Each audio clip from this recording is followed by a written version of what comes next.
তো আমরা যারা জুড়তে পেরেছি সবাইকে জয় যিশু, ঈশ্বরের গৌরব হোক। তো আমরা যে বিশেষ করে যে প্রভাতে যে আসতে পেরেছি, পিতার ধন্যবাদ হোক। যে সকল সন্তান তারা দেখছি ইউটিউবে, ফেসবুকের মধ্যে, দেখো সব সন্তানকে তুমি ব্রাশ কভার করো, তুমি সুরক্ষিত রাখো।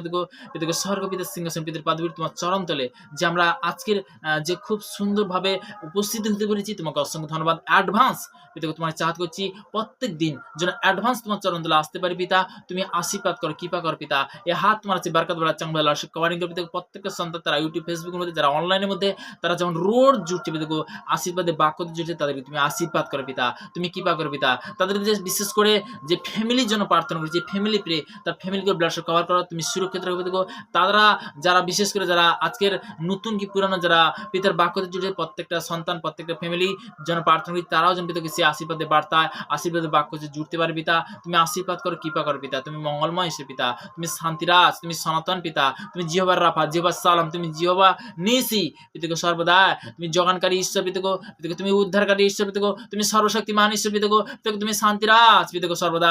আজকের এই মুহূর্তে প্রার্থনা অসংখ্য ধন্যবাদ করি পিতা। যে সকল সন্তানরা যারা আজকের প্রভাতে যে পজিটিভের বাক্য, যে বিশেষ করে পিতাকে আশীর্বাদের বাক্য, পিতাকে সর্বদা শেষে শান্তির বাক্য, পিতাকে সর্বদা আজকের যারা শুনছে পিতাকে এই মুহূর্তে পিতাকে সর্বদা সে দীর্ঘ আয়ুর বাক্য পিতাকে, তুমি সর্বদা যে দুর্বলতা আমি ক্যান্সেল করি, সর্বশক্তিমান ঈশ্বর পিতা, তুমি শক্তির ঈশ্বর পিতাকে, জ্ঞানের ঈশ্বর পিতাকে, তোমাকে মহানামে ধন্যবাদ করি পিতা। পিতাকে সর্বদা তুমি সর্বদা বাক্য বলেছে পিতাকে, যদি কারো জ্ঞানের বয়সে ঈশ্বরকে যাচ্ছে করতে নকদের তাকে তিরস্কার করে না। প্রভু আজকের সেই জ্ঞান বুদ্ধি দেন, অসংখ্য ধন্যবাদ করি, তোমার মহানামে প্রশংসা করি পিতা, পিতা পুত্র পবিত্র আত্মা নাম থেকে চাইলাম, আমেন আমেন আমেন, হালেলুয়া। প্রভু স্তুতি হোক। তো তেমনি বলতে কি যে হিত উপদেশ তার 2 অধ্যায় বলতে কি 1 পদে প্রভুর বচন কি বলছে, 1 থেকে একদম বলতে কি আমি 6 পদ পর্যন্ত প্রভুর বচনে যাব। প্রভুর বাক্য কি বলছে, বৎস তুমি যদি আমার কথা সকল গ্রহণ করো, যদি আমার আজ্ঞা সকল তোমার কাছে সঞ্চয় করো। কি বলছে, বৎস যদি তুমি আমার কথা সকল গ্রহণ করো। আমি বলছি না, পিতা পরমেশ্বর বলাচ্ছে। তো তেমনি যখন বচন পড়ছি বলতে কি সেখানে কি আমি বলছি নাকি, পিতার বাক্য বলছে, পিতা বলছে যদি আমার আজ্ঞা সকল তোমার কাছে গ্রহণ করো।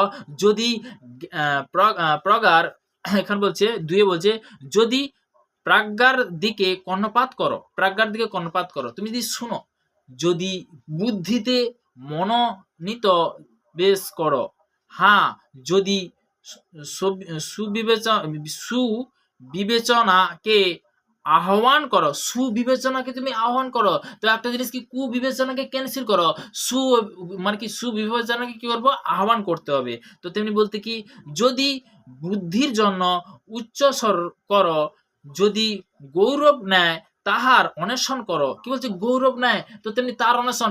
পিতা আমাকে দিতে হবে, আমাকে শিক্ষা দিতে হবে, আমাকে জ্ঞান দিতে হবে, আমাকে শক্তি দিতে হবে, আমি কিভাবে চলবো, তুমি আমাকে কন্ট্রোল করো, তুমি আমাকে পথ দেখাও, তুমি আমাকে রাস্তা দেখাও। পিতার কাছে জেদ, হালেলুয়া। ঈশ্বর সন্তানরা আজকে বলতে কি যে আমি বচন দ্বারা যেমন বলছি, তোমরা পিতার কাছে জেদ করো যে পিতা আমাকে শিখতে হবে, আমাকে জ্ঞান দাও, আমাকে বুদ্ধি দাও, আমাকে চালাও, আমাকে তুমি কন্ট্রোল করো। যে তেমনি বলতে কি পিতার বাক্যে কি বলেছে যে আমরা গীত সঙ্গীতে তার 91 অধ্যায়, তো তেমনি ওখানে পরিষ্কার লেখা আছে যে ব্যক্তি পদার্থ বলে অন্তরালে থাকে সে সর্বশক্তি মানে কি ছায়াতে বসিত করে, তাই না?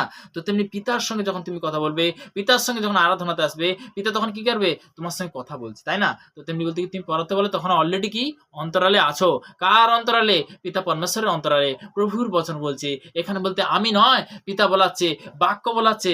আদিতে বাক্য ছিল, বাক্যে পিতার মধ্যে সমস্ত কিছুকে সৃষ্টি করেছিল, তাই না? তো নেক্সট 4 যাব, যদি রূপ নেয় তাহার অন্বেষণ করো, গুপ্ত ধনের ন্যায় তাহার অনুসন্ধান করো।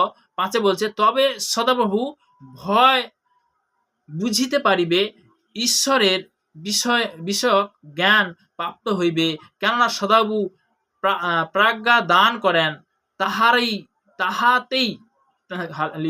তাহারই মুখ হইতে জ্ঞান ও বুদ্ধি নির্গত হয়। তাহারই মুখ হইতে কি জ্ঞান বুদ্ধি নির্গত হয়।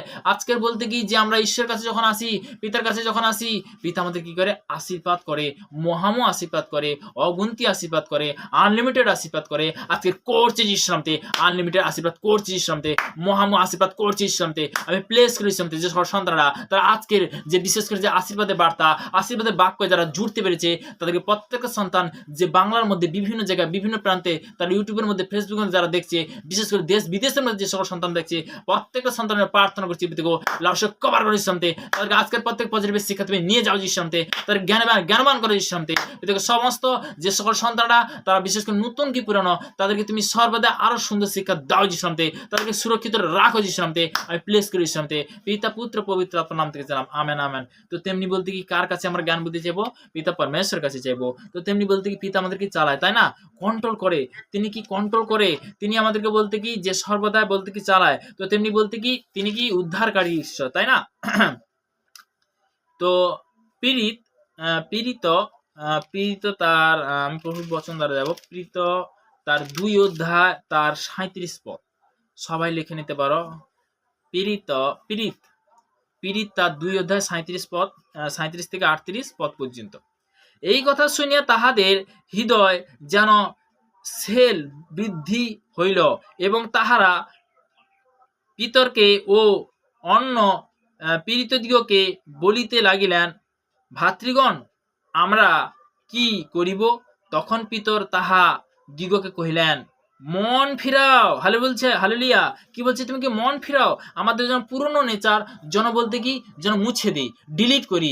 পুরনো নেচার কি করতে হবে? ডিলিট করতে হবে। তো তেমনি বলতে পিতা আমাদেরকে নতুন ভাবে বলতে কি জবে থেকে রোমীয় 10 অঙ্গের নতুন ভাবে বলতে কি আমাদেরকে জীবন দিয়েছে, নতুন ভাবে বলতে কি জন্ম দিয়েছে। কে দিয়েছে? পিতা পরমেশ্বর দিয়েছে। হালেলুয়া। কি? তো অনন্ত জীবন বলতে কি আমরা আগে অন্ধকারে ছিলাম, তো আমরা বলতে কি নতুন ভাবে জন্ম আমার পিতা পরমেশ্বর দিয়েছে। তো তেমনি বলতে কি যে আদিতে বাক্য ছিল, বাক্য পিতার মতো সমস্ত কিছু সৃষ্টি করেছে, যারা ঈশ্বর সন্তান। তো তেমনি বলতে কি যে পৃথিবীতে সত্যি কথা বলতে কি 2 বার কিন্তু মানুষের জন্মগ্রহণ হয় পৃথিবীতে। বলতে কি মায়ের গর্ভ থেকে একবার জন্ম হয়, আর দ্বিতীয় কথা বলতে কি যে ঈশ্বরকে গ্রহণ করে সেটাও বলতে কি একটা জন্ম গ্রহণ করা হয়। তখন বলতে কি তুমি যে বলতে কি সেই যে জন্মটা বলতে কি সেটা সৎ পথে চলা। মার গর্ভে যখন আমরা জন্ম হয়েছিলাম তখন বলতে কি যে পিতার বাক্যে গীত সঙ্গীতে তার 51 অধ্যায় থেকে আমরা অনেক আগে বাক্য শেয়ার করেছিলাম যে তুমি যে কি পাপ করছো না করছো একমাত্র তুমিই জানো। তো তেমনি বলতে কি যে মায়ের গর্ভেতে পর্যন্ত বলতে কি সেটাও পাপ। তো তেমনি বলতে কি আমরা যখন নতুন জীবন যখন পাই, নতুন জীবন বলতে কি যখন বলতে কি যে ঈশ্বরের যখন আমরা তাকে গ্রহণ করি তখন তবে থেকে কি হয়? আমাদের মধ্যে কি পজিটিভ কথা আসে, সুন্দর কথা আসে। তো তেমনি বলতে কি আসে না আসেনি? বুঝতে পারছি তো সবাই? তো এখানে বলছে প্রভুর বচন, এবং তোমার প্রত্যেকজন তাহাদের পাপ মোচনের নিয়ম যীশু খ্রিস্টের নামে বাপ্তিস্ম হও। এখানে বলছে কি বলছে? পরিষ্কার লেখা আছে, কি বলছে? পাপ মোচনের জন্য কি করতে হবে? নিয়ম যীশু খ্রিস্টের নামে বাপ্তিস্ম হও। বাপ্তিস্ম বলতে কি যে আমরা কি সঠিক পথে চলা, সঠিকভাবে বলতে কি পুরনো যে নেচার, পুরনো নেচারকে ডিলিট করতে হবে, তখন তুমি স্বর্গের যে প্রবেশ করতে পারবে। তো তেমনি বলতে কি তখন বলতে কি আমরা কি সর্বদা আমরা কি যখন মানে পুরনো বলতে কি যে আমরা কি ভাবতাম যে কার কাছ থেকে কিভাবে ঝেড়ে নেবো, মেরে নেবো, এটা বলতে কি শয়তানের ওয়ার্ড থেকে বাস্তব। তো তেমনি বলতে কি আজকে আমরা কি পিতা আমাদেরকে কি দিয়েছে? অনন্ত জীবন দিয়েছে, আমাদেরকে সঠিক শিক্ষা দিয়েছে, জ্ঞান দিয়েছে, বুদ্ধি দিয়েছে। তবুও আমরা যখন অনেক সময় বলতে জগতের বিষয়ে চলে যাই, পিতার কাছে কি লাস্ট প্রার্থনা যখন রাত্রিতে প্রার্থনা দিয়েছি, পিতা আমি যে আজকে যে পাপ অনাচার ব্যভিচার করেছি, পিতা তুমি ক্ষমা করো, তুমি মার্জনা করো। এবং বিশেষ করে হয়তো তার মধ্যে চলার পথে বলার পথে পিতা গো তুমি আমাকে যেমন রোজ চালাচ্ছ তুমি আমাকে কন্ট্রোল করো। পিতা গো আমার বিশ্বাস আমাকে তুমি মনে করিয়ে দেওয়ার জন্য অসংখ্য ধন্যবাদ। তো তেমনি বলতে কি যে পিতা কি ধন্যবাদ পাওয়ার যোগ্য, তিনি কি প্রশংসা পাওয়ার যোগ্য। তো নেক্সট বলছে তাহা হইলে পবিত্র আত্মার দান প্রাপ্ত হইবে। হালেলুয়া। কি হবে? যদি তুমি ওই আজ্ঞাটা পালন করো তাহলে কি হবে? পবিত্র দান আত্মা তুমি কি পাবে? এখানে পরিষ্কার লেখা আছে, হালেলুয়া, তাহা হইলে পবিত্র আত্মা রূপ দান প্রাপ্ত হইবে। হালেলুয়া। তখনই পবিত্র আত্মা তুমি দান প্রাপ্ত হবে, তুমি তখন বলতে কি উপযোগিত হবে, তার বলতে কি সেবা করার জন হবে। আমরা অনেক ব্যক্তি সত্যি কথা বলতে কি যে পিতার বাক্য দ্বারা যে চলার পথরা কিন্তু অনেকে কিন্তু বুঝতে পারে না, কিন্তু পবিত্র আত্মা দ্বারা বচন দ্বারা বলছে যখন সেই বচনটা আমাদেরকে কিন্তু ধ্যান দিতে হবে, শুনতে হবে। তো তেমনি বলতে কি যে প্রকাশিত বাক্য তার 20 অধ্যায় তা 3 পদে প্রভু বলছেন কি বলছে? দেখো আমি দ্বারে দাঁড়িয়েছি ও আঘাত করিতেছি, কেউ যদি আমার রব শুনে দ্বার খুলে দেয় তার সাথে কি ভোজন করবে, সেও কি আমার সাথে ভোজন করবে, ও কি পান করবে।